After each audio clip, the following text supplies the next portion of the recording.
Right, how we doing? Please excuse the crazy curtains going on. The hair's a mess in the minute. Literally been skating, sweated out, and now it looks ridiculous. I'm just about to bang out my daily workout, which today happens to be arms. Anyway, enough of the small talk. I wanted to do an update on the vestibular neuritis. Now, hold up. There we go. So an update on the vestibular neuritis, mispronouncing it, and just an update on my journey and where I am now, where I am today, as I uploaded the video I think it was maybe in October, but around the time I actually uploaded it, and I was hit with it in September 29th was the night that it first hit me.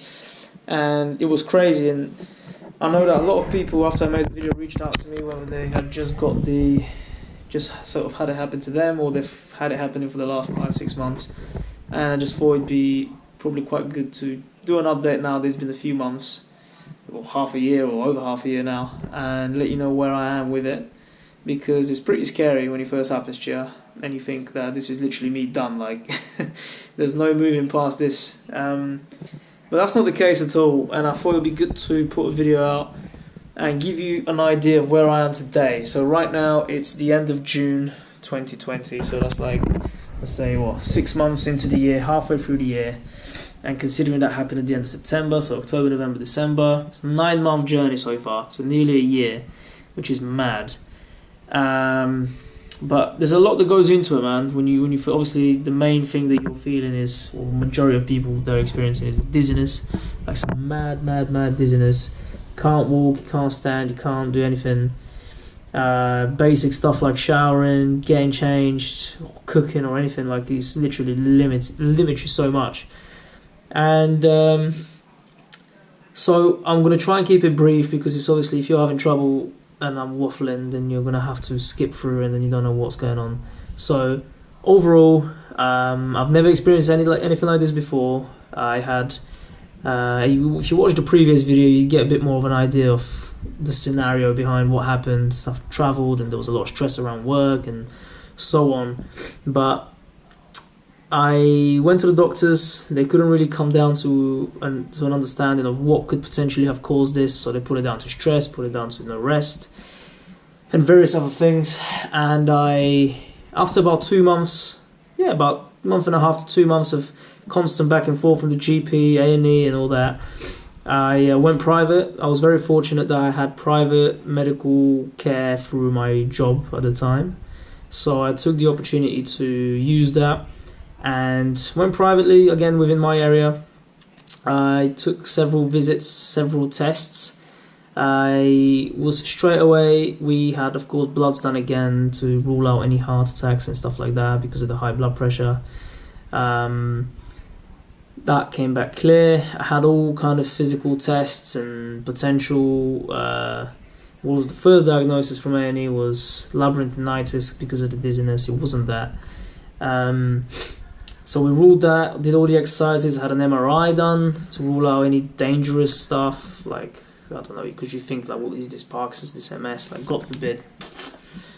No, it wasn't, and thank God for that. And I also had, the only test that really showed any tiniest little percentage of kind of confirming that it was vestibular neuritis was a caloric test, which this is something actually one of the girls that reached out to me saying that they had the same issue. She's the one that brought this to my attention, and luckily I mentioned that to my doctor in the private visits, and then he booked me in for one of those, and it turned out to be the best test out there. So if you think you're experiencing anything like this, do what you can to arrange a caloric test, because that is what's very, very good at showing you what the difference is.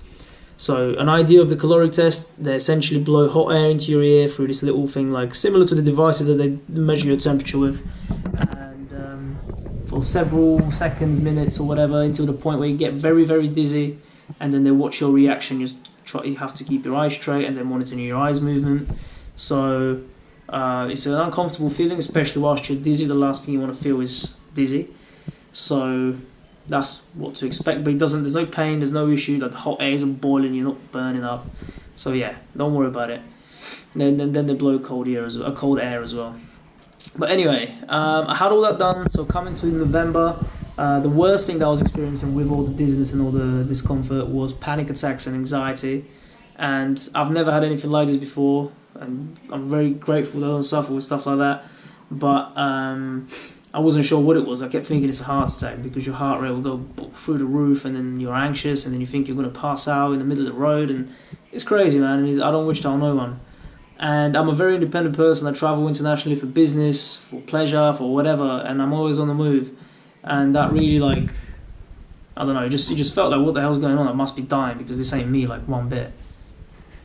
Hold up, postman. But yeah, so anyway, we got through that bit, and the anxiety was probably the only thing that's still lasting till today. Pretty much gone, but that's probably the longest lasting thing because it was such a crazy hit, the whole thing, that it just threw me off completely. But touch wood, I haven't really had any issues with proper dizziness and stuff. I mean, you get the odd moment when you're lightheaded, but you probably wouldn't even think about it if you had never had that before. So, to my understanding, God forbid, there's nothing else like that more going on. I think I'm back on a straight and narrow. Other than the odd bit of anxiousness and this and that, slight panics, I would say that I'm absolutely fine. And yeah, I'm able to commute, riding bikes, skating, working out, walking fairly long, like even my bike rides. I mean, I'm not a cyclist or anything, but my bike rides are between 30, 35 sort of miles. So it's a fair bit to cover. And yeah, man, I'd say the only thing I haven't done since I've gotten dizzy was to fly anywhere. But obviously with the coronavirus stuff happening, you ain't really going to fly anywhere. But yeah, I did drive internationally. I wanted to test myself, and I drove to Amsterdam, so that was fine. And yeah, the best things to advise anyone that could be going through it. Again, my version, they told me, although it felt so extreme to me, they told me I was only a few % over the abnormal level. So I understand that a lot of people out there suffering a lot worse. And things that helped me were, in terms of medicine, listen to your doctor. So they're going to prescribe various different medications when it comes to actually controlling the dizziness, similar drugs to the stuff that like you use for seasickness and whatnot. Something that worked for me pretty well, which I had to get sent over from Bulgaria, because where I'm from originally, is something called, what's the name of it? Oh god, that's embarrassing. Let me find my phone because I've forgotten the. Oh, it's gone. I'll tell you what. I'll put a link in the description below, or what's the news? Oh, it's gone. I'll put a comment below, and I will dig it up. I will go through my messages and find it. But it definitely helped me a lot. It was a German medicine, which is bought over the counter back home, but here has to be prescribed. But yeah, so those things will help you a lot. Also, drink plenty of water. Drink teas. I personally had a lot of lemon, like raw lemon cut up, raw ginger cut up, chamomile teas, and all sorts of stuff like that. Plenty of honey. I had a lot of turmeric. I had a lot of various herbal teas, man. That they don't fix you up immediately, but I think over the course of a few months, it definitely helped. It's just about helping, you know. It's just a process of slowing down these horrible symptoms and slowly getting back to being yourself. But the two main things that turned the whole ship around for me was becoming active, kind of coming to terms with that you're not dying, you're fine. It just feels like you are. And I completely understand that, because I was certain that it sounded really not right with me. And try to walk, man. I started having walks, and bear in mind that if you also have this anxiety attached to it, which I did, I couldn't even walking from one room to the other felt like I could die on that journey, and it's a second's journey. It's not even, I couldn't walk the bins out. That was like crazy. Like, you mad? Walk around to put the bins out. Like, that's a serious journey, and I couldn't even do that. So forcing yourself to do those little journeys, find what makes you feel comfortable with them and do that. For me, it was taking a bottle of water. I don't know why, but that helped me a ton.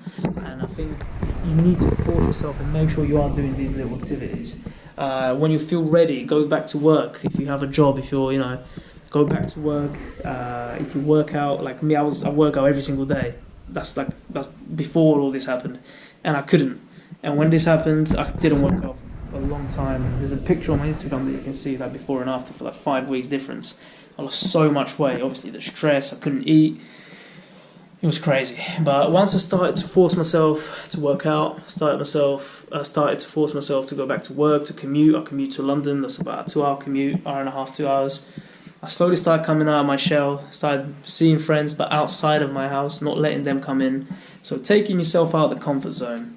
It will take a while, so don't think that this is a quick process. Unfortunately, it's quite damaging to you in terms of, not permanently, but the way how you feel about your everyday life. So it will take several weeks, months to snap out of it, and everything will feel kind of normal again.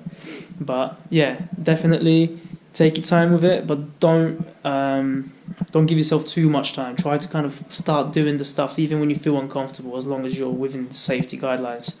And another thing that I personally recommend, again, consult with your doctor, consult with your family or whatever, but something that really, really helped me was CBD oil. And this is something that I bought when I was out in Amsterdam. When I did that road trip to Amsterdam, I bought this exact... again, I haven't really tried different brands or anything. The MediHemp is the company that does it. You can buy it from various shops. I started off on 2.5%, which was the weakest, and now I'm up to 5%. This is my second bottle. So in this whole 9 months, again, I probably didn't start it till 3 months in.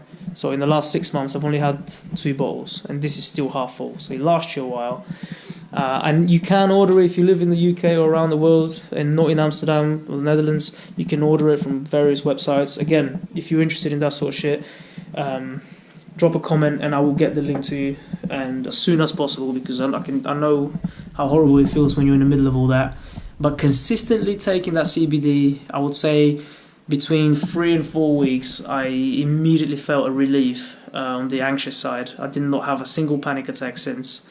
And it's something that I've decided to continue to take, even for general stress relief. You know, work and life can get a bit stressful, but having that in the background can only help. And know if you're somebody who's worried about being high or anything like that, you can buy THC-free CBD oils. I know some of them have a small percentage in it, but I can promise you from using it for the last few months, I take it in the morning and in the evening. You do not get high, you do not have any issues with that. So you don't feel anything other than taste that thing under your tongue. That's it. So those two things, being active, taking CBD oil, and understanding that you're not going to die, over the several months, it really, really took me out of it. And when I say that I still have the anxiousness attached to it, it's now and again, it comes out of, if you, let's say, have a party and you get pretty drunk, for the next kind of few days you're a little bit sketchy, only because your mind's racing and you're sort of a little bit anxious around it. But I would say, in terms of how bad it was, and if this has just recently happened to you, I really understand where you are with it. And it will pass. Some people get rid of it a lot quicker than I did. Some people get rid of it within 4 weeks, and with other people, we last a little bit longer. But within the last 6 months, I would say the first 3 months were the worst. The few months after that is pretty much adapting back to life, and now I don't feel that I'm limited in any way in my life. The only thing I haven't done, as I said, is taken an international flight, or a flight in general. That's the only thing I haven't done. I have swum, I have ran, I have sprinted, I have skated, I have ridden a bike. And I know you're probably thinking, why the fuck are you talking about these things? But I felt that I'm going to be a fucking invalid after that thing happened to me. So this is some little bit of reassurance if this is happening to you. So, yeah. Anyway, please drop any questions if you have any, or if you feel that I can go into a little more detail of something that I mentioned, then I'll be happy to do that. And you can check out the channel. There's like emails and all sorts of social media channels, so you can reach out to me personally. I'll honestly give you as long as you need in terms of speaking with me and understanding what's going on and how things worked out for me, because it's probably the only thing in my life that's terrified me so much. So if you're going through it, man, reach out. I'll chat to you, no problem. And yeah, that's it. I'm going to cut off here because I've waffled long enough.